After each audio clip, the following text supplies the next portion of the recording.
శ్రీమద్ రామాయణము ఉత్తరకాండ 59వ భాగము. అంతా క్షణంలో జరిగిపోయింది. అందరి కళ్ళ ముందే అందరూ చూస్తూ ఉండగానే సీత రసాతలంలో ప్రవేశించింది. ఎవరి కోసం తాము ప్రాణాలకు తెగించి రాక్షసులతో పోరాడామో ఆ సీత రాముని విడిచి తన ఎదురుకుండా రసాతలానికి వెళ్ళిపోవడం చూసిన వానరులు పెద్దగా ఏడ్చారు. అక్కడ చేరిన మునులు మాత్రం చాలా బాగా జరిగిందని ఆమె పాతివ్రత్యాన్ని కొనియాడారు. రాముడు మాత్రం అలాగే కూలబడిపోయాడు. యజ్ఞదండాన్ని ఆనుకుని తలదించుకుని ఏడుస్తున్నాడు. రాముని కళ్ళ నుండి నీరు ధారాపాతంగా కారుతూ ఏదో ప్రజల కోసం ప్రమాణం చేయమన్నాడే కానీ సీత ఇంత దారుణమైన నిర్ణయం తీసుకుంటుందని, తనకు శాశ్వతంగా దూరమవుతుందని అనుకోలేదు. ఆనాడు లంకలో నీ ఇష్టం వచ్చిన వారి దగ్గరకు వెళ్ళు అని అన్నప్పుడు ఎక్కడికో ఎందుకు, అగ్నిదేవుని వద్దకు వెళతాను అని అగ్నిలో దూకింది సీత. ఈనాడు ప్రమాణం చెయ్యమన్నందుకు ఏకంగా శాశ్వతంగా తన పుట్టింటికి వెళ్ళిపోయింది. ఇదంతా తలుచుకుంటూ రాముడు ఏడుస్తున్నాడు. రాముని శోకానికి అంతం లేకుండా పోయింది. ఆ శోకంలో నుండి క్రోధం పుట్టుకొచ్చింది.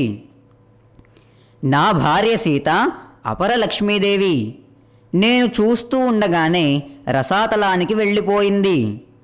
నా కళ్ళ ముందు అదృశ్యమయ్యింది. నేను పర్ణశాలలో ఉన్నప్పుడు రావణుడు నా సీతను అపహరించుకుపోయాడు. నేను సముద్రము దాటి లంకకు పోయి రావణుని చంపి నా సీతను తిరిగి తెచ్చుకున్నాను. ఇప్పుడు ఈరోజు నా కళ్ళ ఎదురుకుండా నేను చూస్తూ ఉండగానే భూదేవి నా సీతను తీసుకుపోయింది. నేను ఊరుకుంటానా? రావణాసురుడినే చంపినవాడిని ఈ భూదేవెంత?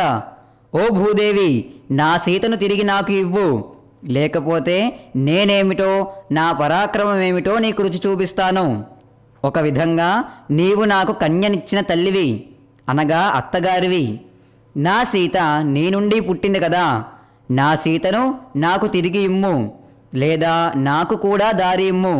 రసాతలంలో కానీ స్వర్గంలో కానీ నేను నా సీతతోనే ఉంటాను. నా సీత కోసం నేను పిచ్చివాడినయ్యాను. ఈ కోపంలో నేనేమైనా చేస్తాను. నా సీతను నాకు తిరిగిస్తావా, లేక ఈ భూమంతా జలమయం చెయ్యమంటావా, లేక పర్వతాలు కొండలు అడవులు చెట్లు అన్నీ చదును చెయ్యమంటావా, అగ్నితో దగ్ధం చెయ్యమంటావా, ఏం చెయ్యమంటావో చెప్పు అని కోపంతో ఊగిపోతూ రాముడు పిచ్చి పిచ్చిగా మాట్లాడుతున్నాడు. శ్రీమద్ రామాయణము ఉత్తరకాండ 59వ భాగంలో మొదటి భాగం సంపూర్ణము. హరి ఓం తత్సత్.